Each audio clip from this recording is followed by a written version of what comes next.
Buenas noches, soy José Toledo. Durante más de 17 años he realizado muchas coberturas en diferentes momentos de la historia de Colombia, un país extraordinario, megadiverso, pero que ha sido duramente marcado por la violencia, el secuestro, el narcotráfico. Sin embargo, la mayoría de su gente es amable y trabajadora, con un enorme optimismo y esperanza. Es esa gente la que quiere la paz. Pero para lograr aquello, el camino está plagado de obstáculos. Les presentaremos una serie especial de programas periodísticos con entrevistas exclusivas a muchos protagonistas de este conflicto que ya lleva más de 5 décadas y que ha provocado más de 6 millones de víctimas. Bienvenidos a mis apuntes sobre la paz en Colombia. Y al que se han adherido otra cantidad de movimientos revolucionarios. Queremos construir una nueva Colombia, rediseñarla y hacer un dibujo de una Colombia que sea posible para todos. El poder oscuro criminal del narcotráfico. Hay que hacer las paces con el Estado, con la Constitución.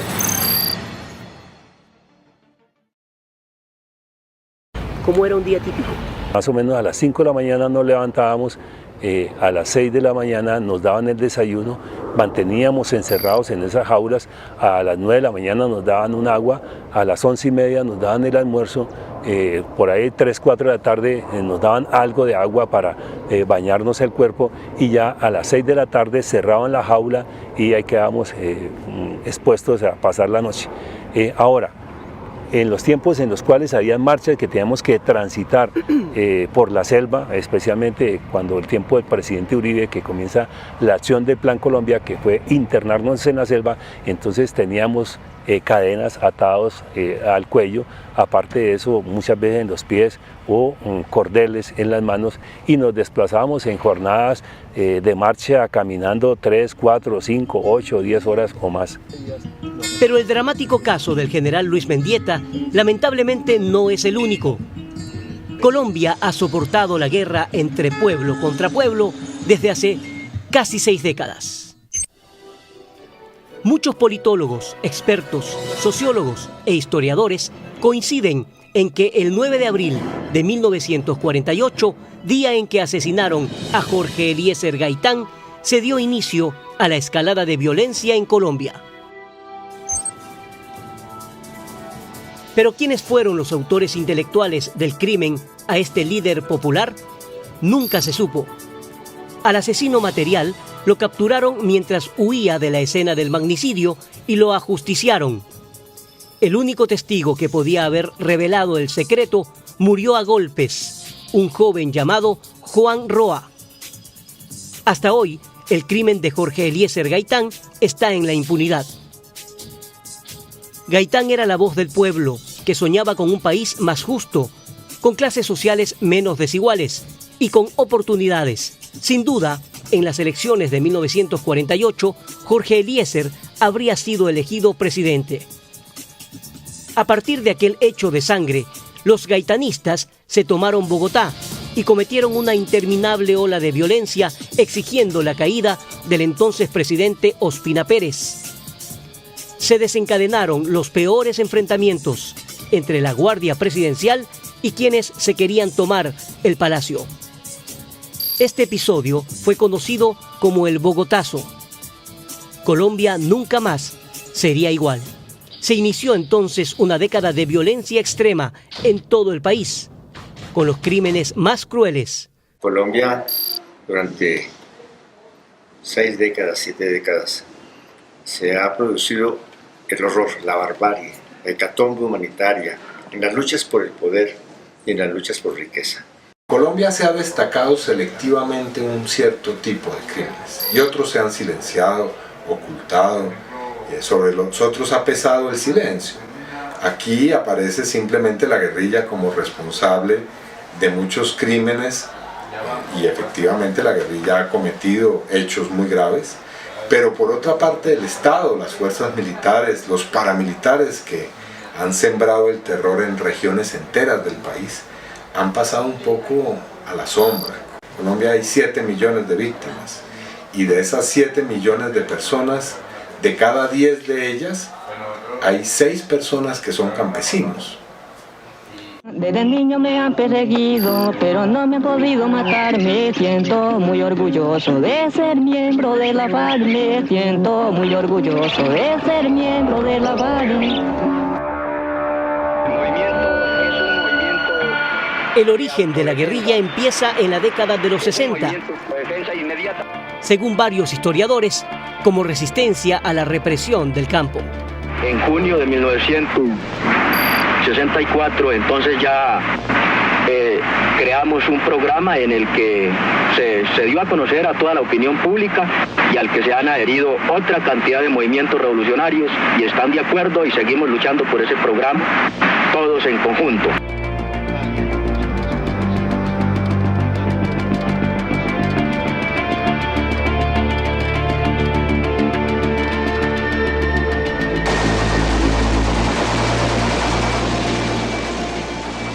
Como han podido observar, el conflicto colombiano tiene varios orígenes y el enfrentamiento, ya sea por territorio, poder o por riqueza, dejó un regadero de sangre y muchísimo dolor.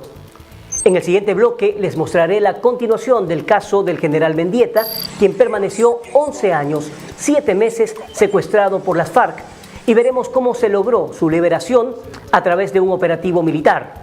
Pero además conoceremos el testimonio de Clara Rojas, también secuestrada junto a Ingrid Betancourt.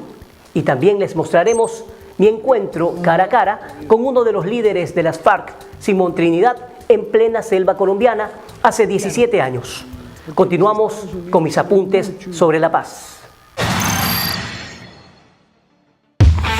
Guayaquil está en movimiento. 115 frentes de obra trabajan al mismo tiempo. Obras que avanzan en infraestructura, asfaltado y mejoramiento vial, mantenimiento eléctrico. Solución vial Juantán Camarengo, 4 años de retraso, hoy a casi el 80%. Unidad médica en Puná, corregimos los estudios deficientes, hoy está al 73%. Solución vial Isidro Ayora, Américas, avance al 85%. Mercado Norte, suspendida más de 650 días, hoy al 65%. Así se construye la ciudad de todos.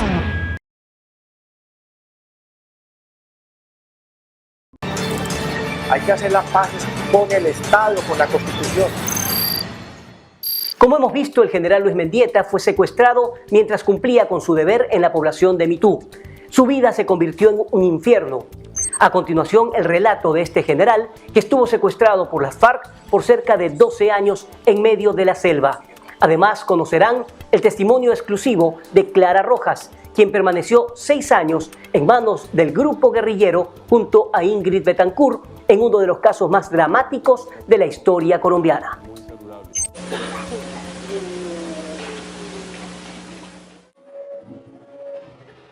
El haber estado aislado de la familia durante todo el tiempo, durante estos casi 12 años, no ver crecer los hijos, no verlos ir a la universidad, al colegio. Cuando me secuestraron ellos estaban jóvenes de 12, casi 14 años y al regresar ya eran profesionales, ya la hija había terminado su universidad y el hijo le faltaba un semestre para terminar derecho, pero él también debido a ese drama que se vivió inició a estudiar medicina y le tocó abandonarla precisamente porque se estaban vulnerando los derechos de los secuestrados. Podrán observar que hasta la fecha sigo sobreviviendo. En el diario vivir, Dios, pienso, nos sigue acompañando, nos sigue llevando de su mano a soportar estos momentos tan difíciles. Las secuelas del secuestro son inevitables y profundas. En su departamento guarda en el baúl de los recuerdos algunas pertenencias que conserva de aquellos años de cautiverio. Que era la bolsa donde yo mantenía los recuerdos especialmente de mi familia. En las primeras pruebas de supervivencia que me envió mi familia, me envió esta fotografía que fue enviada en una camiseta, por lo tanto la despegué y este fue el recuerdo de mi familia que me acompañó durante todos los años. Yo por la mañana veía la foto, los saludaba y por la tarde me despedía de ellos. Diríamos que este fue el alimento, el soporte precisamente para aguantar, resistir y como siempre le digo, de pedirle a Dios que algún día me permitiera como recompensa, como premio, encontrarme con mi familia, encontrarme con ellos, darles el abrazo y el beso, y a Dios gracias me lo permitió. Y cartas que no pudieron salir, por ejemplo esta Selva de Colombia, febrero 11 del 2008, la dirijo a mi esposa y a mis 2 hijos. Amada esposa, amados hijos, reciban infinitos besos y abrazos, deseando de todo corazón todos se encuentren bien. Como pude escribir otras líneas, me referiré a los mensajes escuchados en los últimos días y otros aspectos que quedaron pendientes. La cantidad de medallas recibidas en cumplimiento de su deber y en defensa de la población demuestran su patriotismo, y así también provoca sensaciones encontradas esta escultura tallada en madera con su imagen. El torso desnudo y sendas cadenas que lo envuelven por el cuello y sus manos son un permanente recuerdo de su década perdida en la selva. Esta es una obra que hizo el escultor Víctor Toro. Él es de Pasto, capital de Nariño. ¿Qué representa? Él me dijo que tan pronto vio unas pruebas de supervivencia de nosotros, él se imaginó que yo estaba así y comenzó a hacer esta obra en un tronco de madera que consiguió.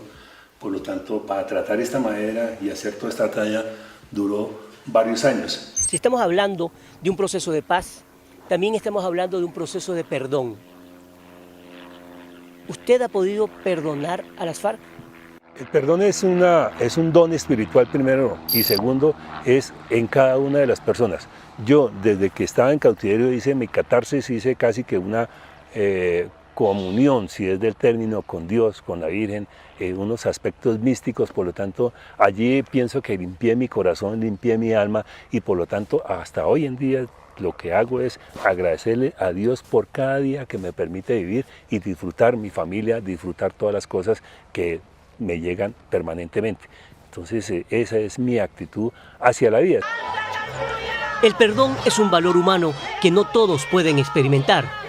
Sin embargo, para encontrar la paz interior es fundamental. Clara Rojas lo define bien en su libro escrito meses después de su liberación, tras casi 7 años de secuestro junto a Ingrid Betancourt.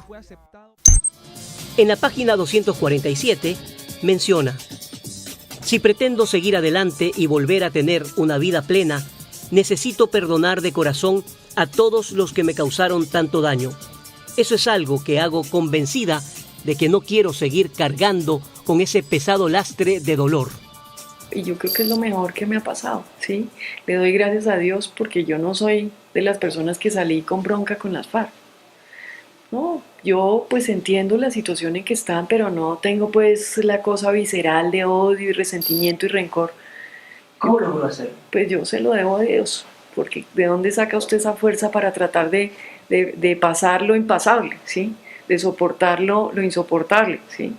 Pues es como una cosa que le viene a uno de Dios, por eso le doy gracias. Clara Rojas y el general Mendieta coincidieron en una de las cárceles de la selva, como lo recuerda el general Mendieta. Escuchamos por noticias que había sido secuestrada Ingrid Betancourt y Clara Rojas. Fueron pasando los meses y yo calculo más o menos unos 2-3 meses, y es allí cuando entonces a una de las jaulas de concentración que llegamos, vimos una nueva jaula, y vimos que llegó Ingrid Betancourt, Clara Rojas y otros dirigentes políticos que estaban secuestrados. Quedaron 10 en una jaula a continuación de la jaula en la cual estábamos nosotros. Meses antes del secuestro de Ingrid Betancourt y Clara Rojas, el gobierno del entonces presidente Andrés Pastrana intentaba un proceso de paz con las FARC. Hace 17 años, en San Vicente del Caguán, zona entonces desmilitarizada que era totalmente controlada por las FARC, representantes del gobierno, la sociedad civil y del secretariado de las FARC se reunieron en un nuevo intento que después de algunos meses simplemente fracasó. Eran tiempos muy difíciles para Colombia. Quería conocer de primera mano y con el testimonio de los protagonistas de esos diálogos lo que ocurría, y sobre todo buscaba la oportunidad para preguntarle a los jefes de las FARC las razones de su accionar, entre otras cosas. Allí conocí a Simón Trinidad, uno de los miembros más importantes e influyentes del secretariado de las FARC y vocero en esos diálogos de paz con el gobierno.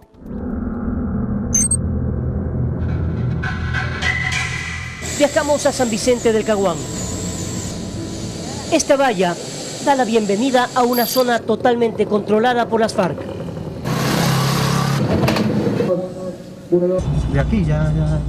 Carlos es taxista y vive 30 años en este sitio. ¿Y qué le parece el FARC y todo? Pues eso es como todo. Si uno se mete con alguien, lo tiene que ver, pero uno se mete con nadie, en todas partes vive. Los pozos quedan a 28 kilómetros de San Vicente. Allí es donde se realizan los diálogos de paz. Nos recibió el primer retén guerrillero. Es su ley. Si quieren, pasamos. Y si no, no.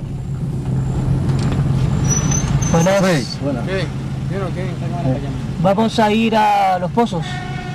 Nos están recibiendo, nos están esperando allá. Sigan. Bueno. Mira lo que estamos haciendo ya.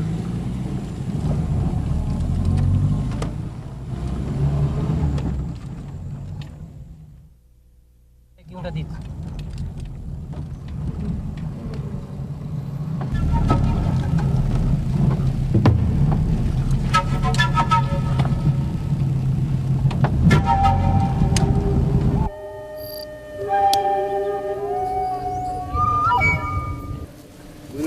Buenos días. ¿Qué ha habido?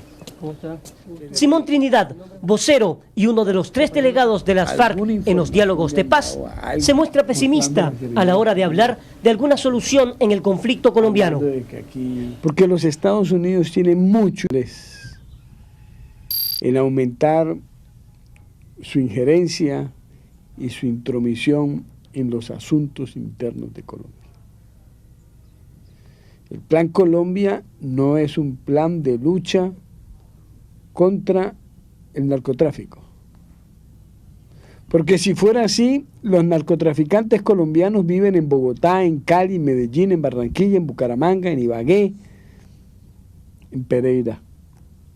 Y con una simple medida de policía se capturarían los narcotraficantes colombianos. Sin embargo, quienes critican a las FARC afirman que los enfrentamientos en el Putumayo giran en torno a que en los municipios de la región del Bajo Putumayo se concentran el 96% de los cultivos de coca del departamento.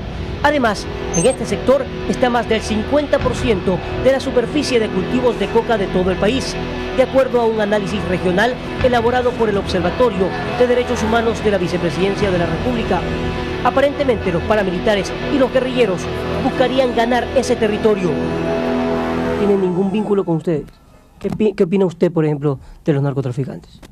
Estamos en contra del cultivo del narcotráfico. Colombia, desgraciadamente, como producto de este negocio mundial capitalista, se convirtió en un país productor de marihuana, cocaína y heroína. ¿Y por qué el Estado no los detiene a los narcotraficantes si son tan fáciles? Si es que han sido financiados por el narcotraficante, los grandes dirigentes aquí, presidentes de la República, han sido financiados con los dineros del narcotráfico. ¿Ustedes se sienten apoyados por los campesinos? Pues claro, porque somos los únicos que estamos en su medio, que entendemos su problema y tenemos el respaldo del campesinado. ¿Rechazan ustedes esto de que ellos están apoyándolos bajo una presión? ¿O si es que no los apoyan, se mueren? Ese es el cuento de la oligarquía colombiana y de los medios de comunicación en Colombia y de la mayoría de los medios de comunicación internacionales.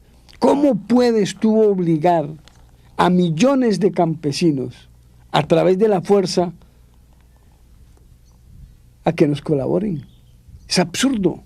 Ustedes no son santos tampoco, o sea, también tienen que aceptar que han tenido errores.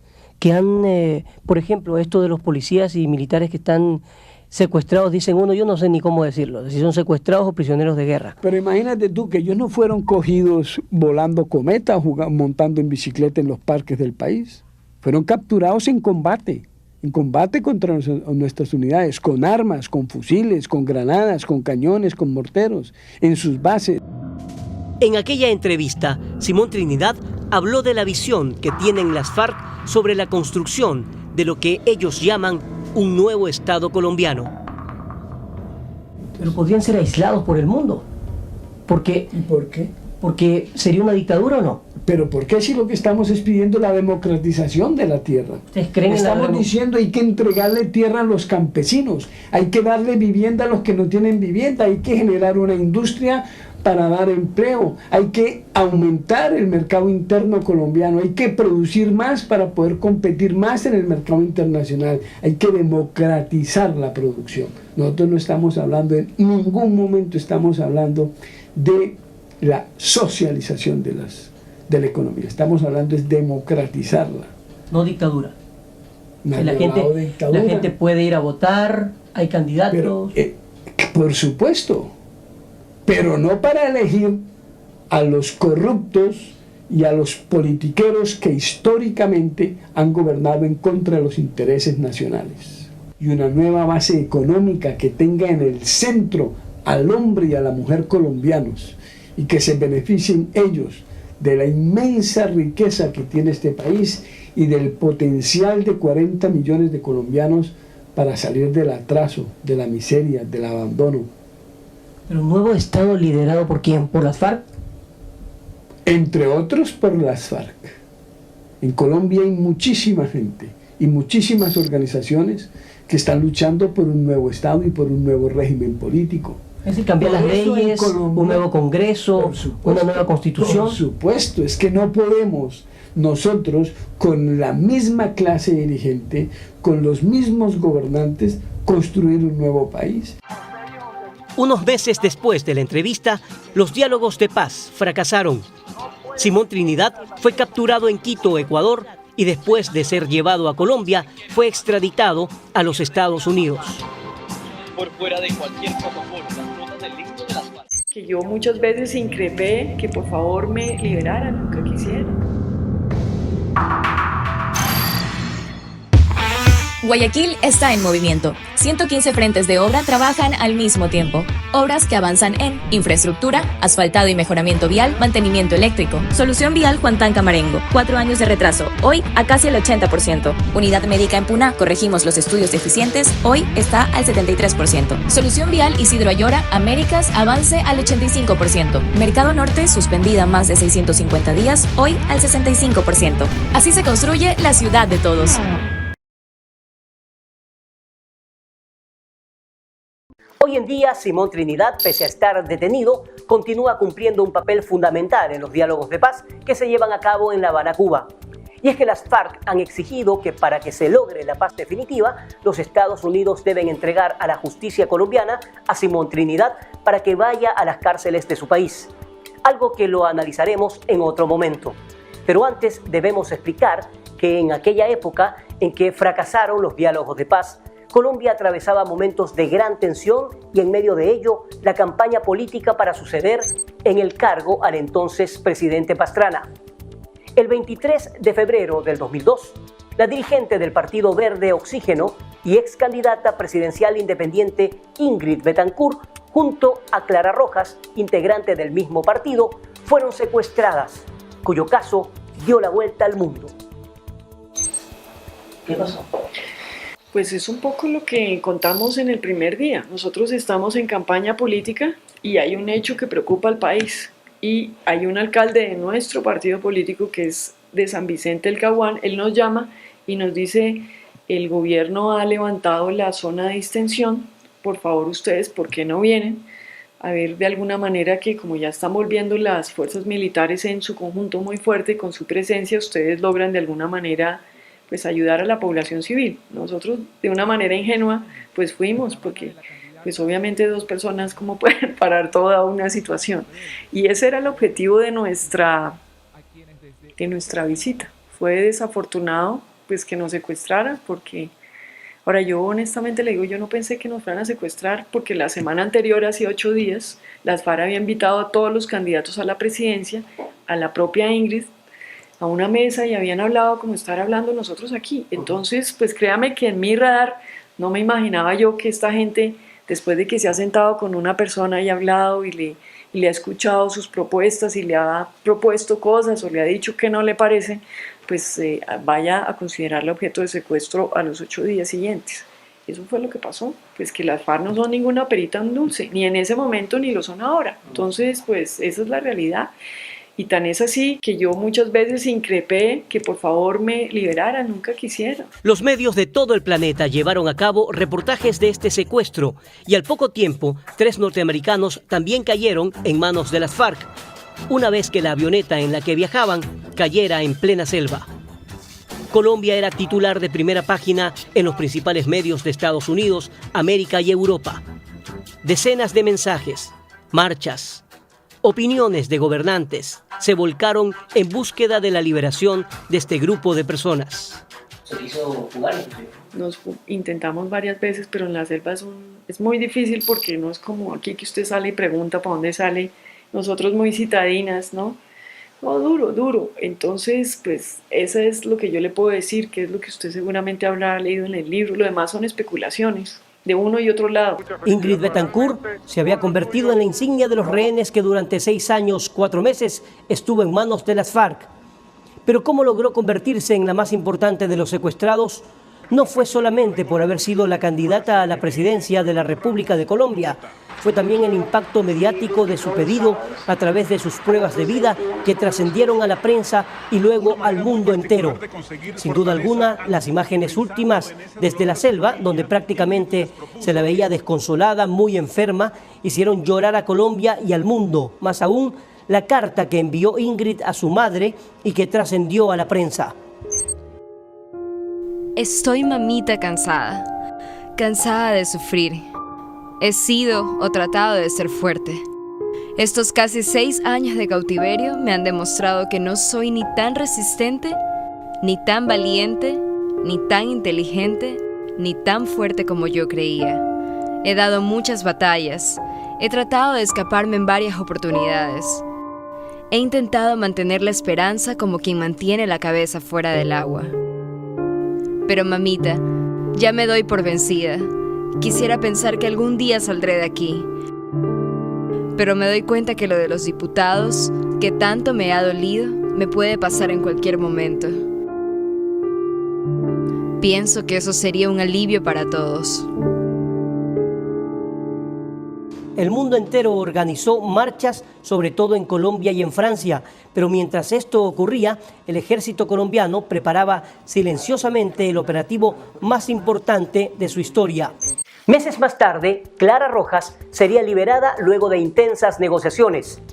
El entonces presidente de Venezuela, Hugo Chávez, ahora fallecido, junto a la activista social colombiana Piedad Córdoba, lograron su liberación en un hecho que fue cubierto en directo por las principales cadenas mundiales.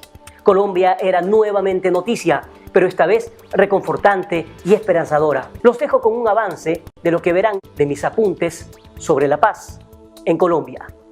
Cuando me liberaron, las personas me empezaron a preguntar, oiga, ¿y usted por qué está bien? ¿Cómo es que está bien? Y bueno, pues yo conté simplemente mi historia, cómo había logrado superar todo aquello. Movimientos revolucionarios. Queremos construir una nueva Colombia, rediseñarla y así ver un dibujo de una Colombia que sea posible para todos. El poder oscuro, criminal del narcotráfico. Hay que hacer las paces con el Estado, con la Constitución.